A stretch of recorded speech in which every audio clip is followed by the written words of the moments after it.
Welcome to the Legacy Universe. I heard a rumor that you liked this video.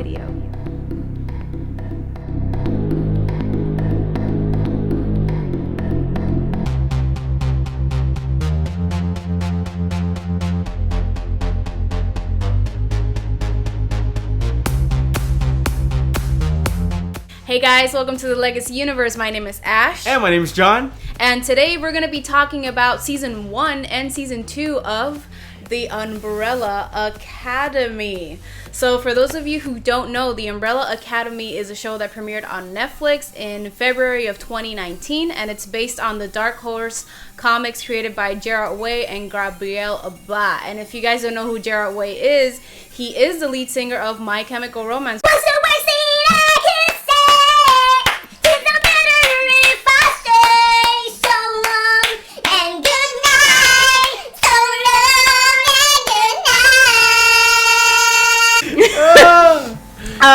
So yeah, that's My Chemical Romance for you guys. Yeah, for those who didn't know, you're welcome. That's one of the songs. Yeah. This show is amazing. I don't know. It blew my mind. We actually had never seen the first season ever till the last week. I think we've started last week, but then our sister, my sister-in-law, technically your sister, and one of your best friends, they all got really pissed off at us. They were like, you need to stop playing, you need to stop doing whatever that you're doing. Umbrella Academy is your priority. That's what they said. That's what they said to us. Umbrella Academy. And yeah.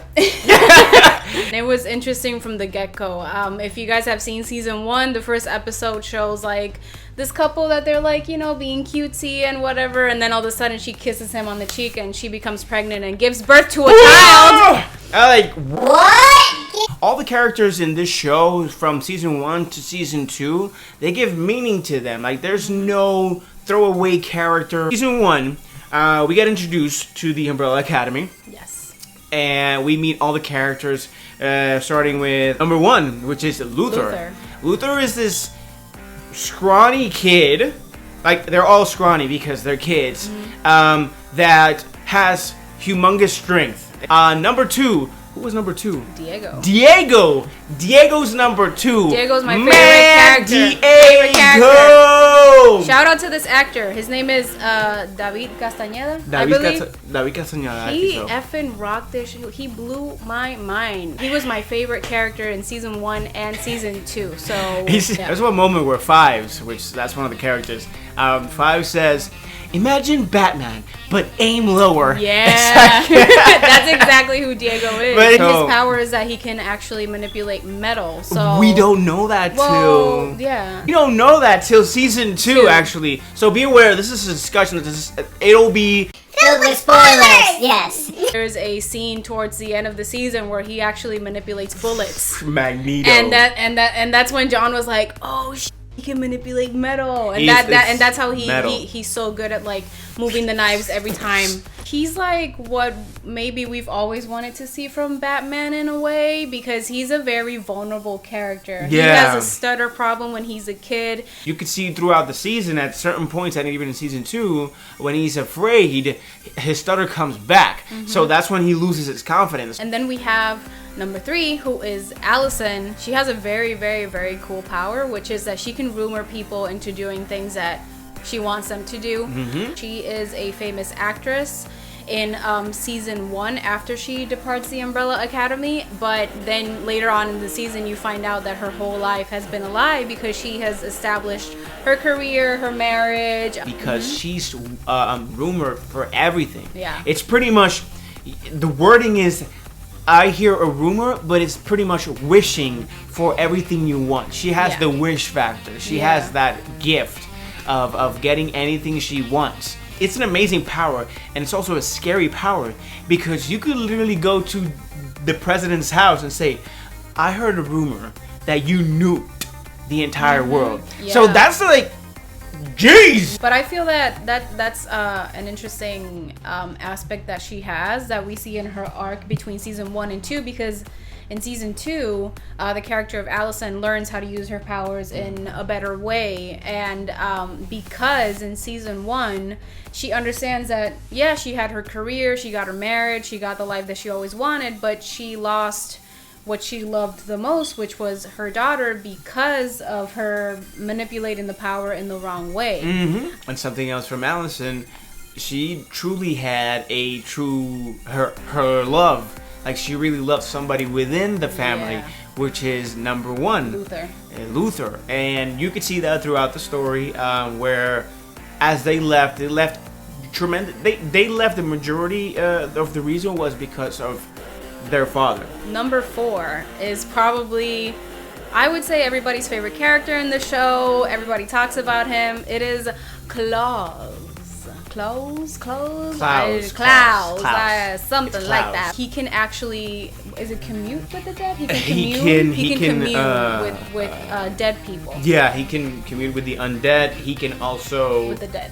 Yeah, Oh, well, I said undead. I was like, no, sorry. What? He can project them as well. He can interact with them. They can possess him if he allows them. He had a rough relationship with his dad because his dad was always like, you've only scratched the surface of your powers. And he's been suppressing that power through drugs and alcohol, and he's a junkie, and that's the only way that he doesn't hear the voices in his head or doesn't see all of the dead people, because he, as a child, was scared of the dead. In life, you're always afraid of what you don't understand, and he didn't give himself time to understand. Plus, his father wasn't very kind, and the training that the father was giving them was kind of rough. It was tough. But it could have been effective if it would have been in a different way. It still was effective because once they grew, they understood like why their father did what they did. Yeah. What he did, and it could have been done different ways. All the way around, this character's fantastic. Yeah. His attitude, his charisma, the way he approaches, he's like Jack Sparrow in this world. He's kind of like the comic relief, but in a positive way, because I know that in some series or movies, comic relief characters sometimes are like frowned upon or people are just like, oh, this character sucks, he's always making jokes. Yeah. Klaus has a very compelling story. He has a great arc. Everybody in the show, every character in the show has a fantastic arc. Klaus was the character that everybody roots for since the first episode, and when he reaches the point that he reaches in season 2, you're just like, yes, this character is amazing, and I think he's everybody's favorite character right now, and he steals the show. The next character that I'm going to talk about is number 5. Yes. Number 5, you can argue that, you can see in the credits that Ellen Page's name is the first one, but you can argue that the main character is 5. Yes. Because 5, this guy is also fantastic. I'm going to say he's a dick sometimes. Like, 90% of the time he is, or even more. He's the guy that you love but hate at the same time, because and it's all because of the portrayal that Adrian Gallagher does in the show. He's an incredible actor for his age. I was very impressed with how he could fluctuate between being in a kid body, but at the same time he's this old man, because when we meet 5, he actually comes back from, I think, 1963. He comes back into the future in 2019 because an apocalypse is happening, but he does some calculations wrong, so he's like a 60 something. He's like a 64-year-old in a 12-year-old. In a 12-year-old's body. And the reason why he got stuck up there is because he was going against his father, where his father was telling him, you cannot time jump. You cannot do that. You first have to start small. And he didn't listen. He said he was ready, and honestly he wasn't, and you can tell from the season. He does the time jump, saying like, I'm gonna do it, I can do it, and he did it 3 times. The first 2 times he was still within the year's grasp, and then when he went in further, he got stuck in the future, in the apocalypse.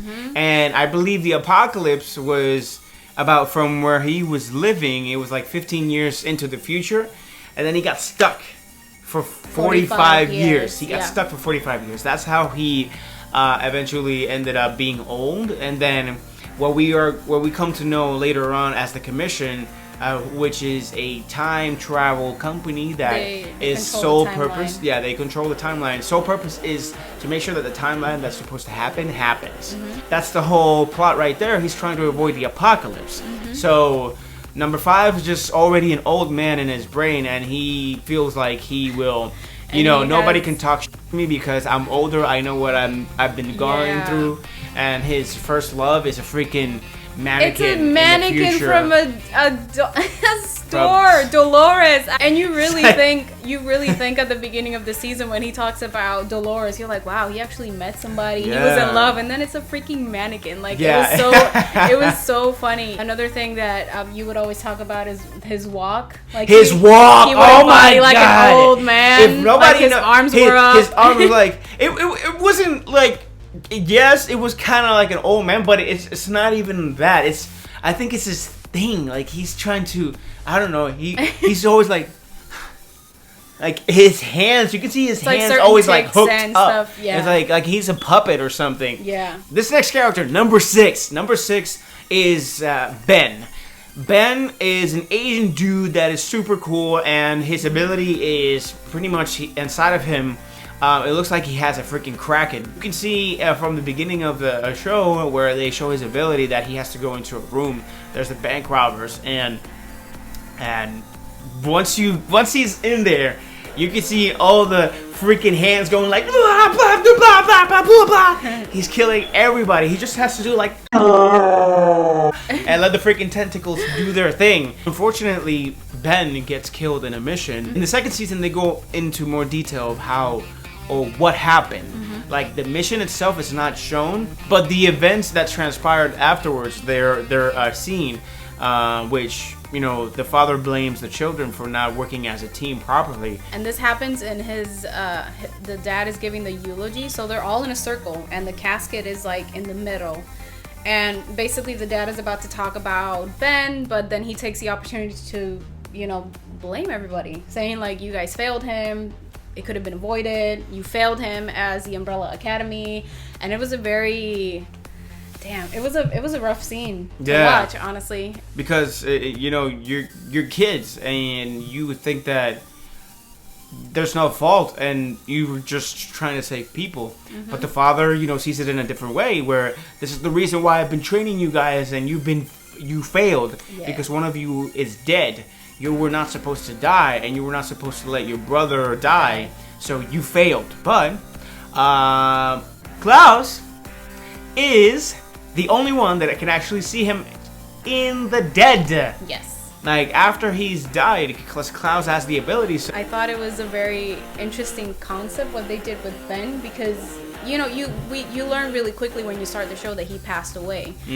But he was kind of like Klaus's conscious in a way, and it was interesting, like their dynamic. And then Klaus was like such a he wasn't sober all the time. He was always in drugs and high, and nobody in his whole circle believed him. Like, you're seeing Ben, you're blaming Ben for this. And then in season 2, Ben is actually the reason why Klaus comes full circle with his power. It was interesting how they really incorporated Ben into the show, even though he had passed away.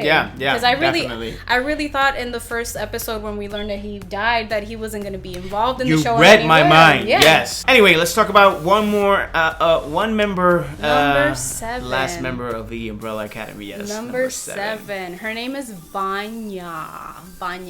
She is a character that Sir Reginald, who is the dad that adopts these 7 kids, he actually makes her believe that she was useless, that she didn't have any powers, that she was just ordinary. And we come to discover throughout season 1 and then season 2 that actually Vanya is the most powerful out of all of the 7 in the Umbrella Academy. Ellen Page, I'm so glad that that they gave her this opportunity. I've known her since Juno. I've known her since X-Men. Yeah, I saw Juno when it came out, and I freaking love that film. She was great in that film. She was really great in the show. Wow, it took me back to when I saw her in Juno, like her acting, and she portrayed Vanya's character so well.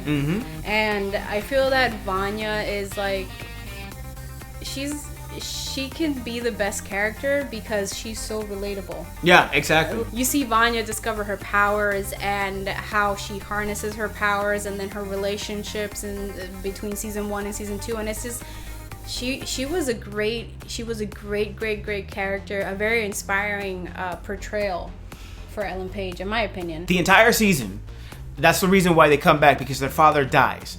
The true reason why he died was because he wanted his children to come back, so he killed himself for it. Yeah. He killed himself for the children to come back because there was no other way. Like in the first season, that's what it's all about. They have to try and stop the apocalypse. 5 comes back. The entire series is about finding out what is actually the cause of the apocalypse and try to stop it.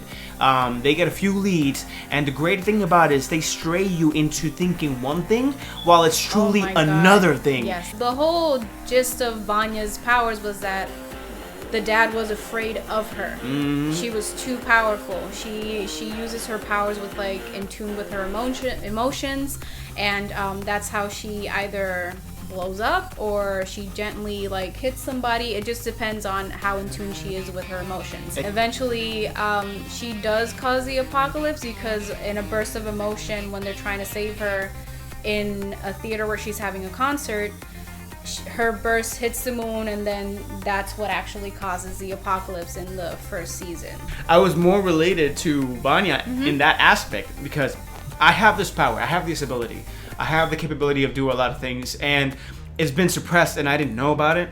So that actually made me angry. Instead of my father helping me develop and understand me and listen to me, he just suppressed me, like exiled me into not trusting my ability and my capability to control it. In season 2, she actually learns how to harness her power, tune in with her emotions, and use it in a positive way. And her story from like season 1 to season 2 is incredible. In season 2, we get to see what happened at the end of season 1, which was the apocalypse. Yes, it was about to happen.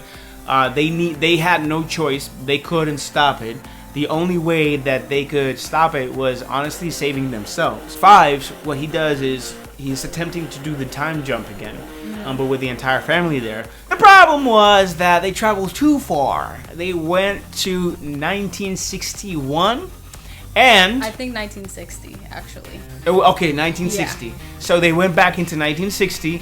Every single one of them was falling like in different timelines. Like there was 3 of them that actually came years after, but like 2 of them came within months. I think they tried to look for each other, but it was too hard, and because nobody knew where everybody, like they didn't know where each of them were, if they either all ended up in the same place but in like different areas, or if it was like a year or months, and so it just got to the point where when we meet the characters again in season 2, all of them have done their lives separately, which actually for me, it made it really interesting. Because when you think about it, season 1 was already 5 trying to stop an apocalypse, and then he comes back in season 2 saying like there's another apocalypse in like 10 days, and you're just like, oh, okay, it could have been not interesting, but then the creators of the show made it really interesting to give different storylines to each character. For example, Allison is married to Ray Chestnut, and she is involved in... She's a civil rights movement leader.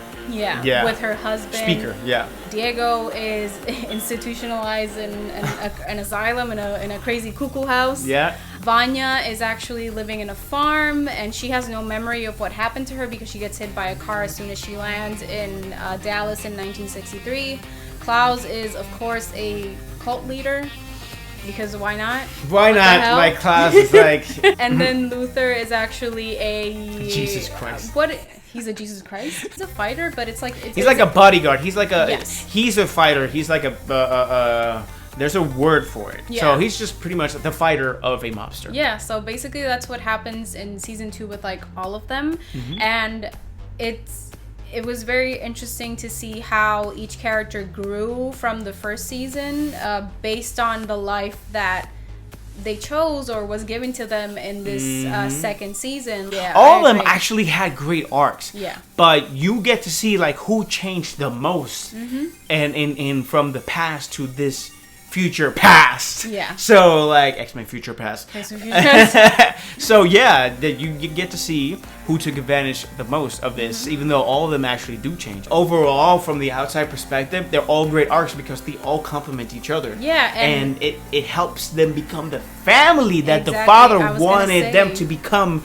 From the beginning, the reason why he killed himself in the first season, he wanted this to happen, and it took 2 apocalypse for it to happen, and years of different lifestyles and timelines to happen. Because in the first season, you do kind of see them they try to team up in the first season. It doesn't come full circle. In the second season, the last episodes were amazing because I was just thinking like, wow, they finally learned how to understand each other, accept each other, and be there for each other. Because I think the problem that they had in the first season was that they weren't there for each other, like especially with Vanya. Like everybody would push Vanya to the side, or they would push Klaus to the side, and it wasn't like a family. It wasn't like a family dynamic. They were trying, but they never reached that potential. Overall, it is a fantastic season, and the season actually grew and became better and better as time went by, because there's more depth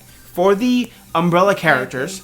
There's more depth in the father, who he really is and where he comes from, and what he really did, before he got the Umbrella Academy together. I think this is something that we should have seen a long time ago, honestly. Yeah, I agree. It's a great show, and what I like about this show, what I love about the show is that you will always get a perspective on things.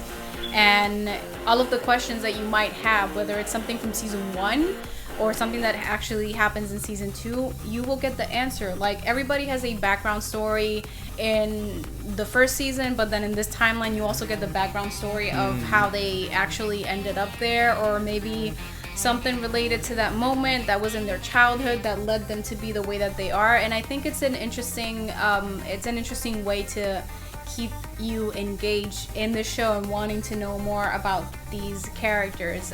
I honestly, because some people say like, oh, was season 1 better and season 2 better? I think that in this case, they both complement each other. You cannot say season 1 was better than season 2 because everything is just tied up so neatly.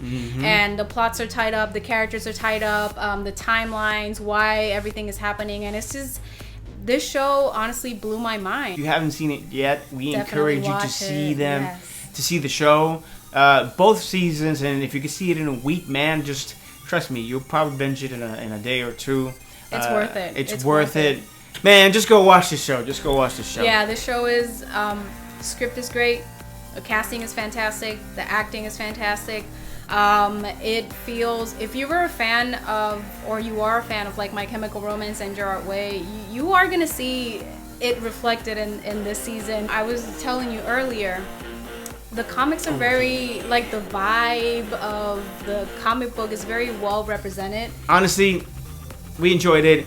Watch it. Again, thank you for watching us talk about the Umbrella Academy. Please make sure to like and subscribe to our channel. We do daily videos. Well, not daily videos, but we do some videos on gaming, on old games, new games. We discuss movies and TV series. And also, don't forget, we have a new show in partnership with the Puerto Rico Comic Con, where John and I sit down to give you guys a weekly recap of all of the exciting news that is happening in the gaming world, movie world, TV series, and comics.